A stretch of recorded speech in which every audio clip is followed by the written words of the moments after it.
আসসালামু আলাইকুম। আজকে আমি সরিষা ইলিশ রান্না করব। মাছটাকে ভেজে নিচ্ছি। আর অবশ্যই সরিষা ইলিশের সাথে সরিষার তেল দিবেন, তাহলে মজা হবে বেশি। আপনি কাঁচাও দিতে পারেন, কিন্তু আমি ভেজে নিচ্ছি। আমার ভাজা ছাড়া ভাল লাগে না মাছ। মাছটাকে উল্টিয়ে দিচ্ছি।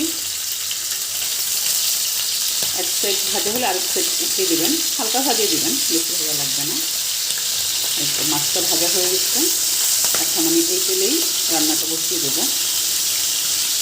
দেখুন কত সহজে হয়ে গেল, ঝটপট মজাদার সরিষা ইলিশ। মাছ ভাজা হয়ে গেছে। এখন দিয়ে দিলাম সরিষা, দিয়ে দেব লবণ, দিয়ে দেব মরিচ, হলুদ, দেব একটু পানি। তারপর মশলাটাকে ভালো করে কষাবেন। আর কোনো মশলা দিতে হবে না।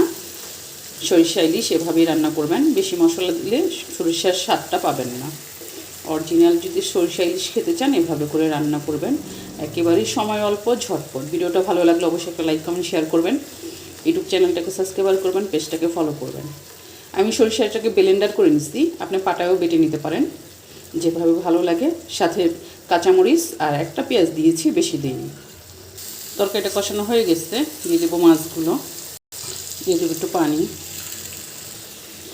বাস এখন একটু করবেন, ভালো করে একটু বলকালি হয়ে যাবে। এত সহজ, ঝটপট, আর খেতে এত মজা হয়।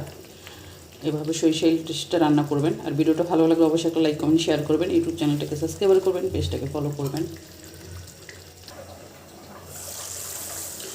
হয়ে গেছে তরকারিটা। দেখুন কত সুন্দর কালার আসছে।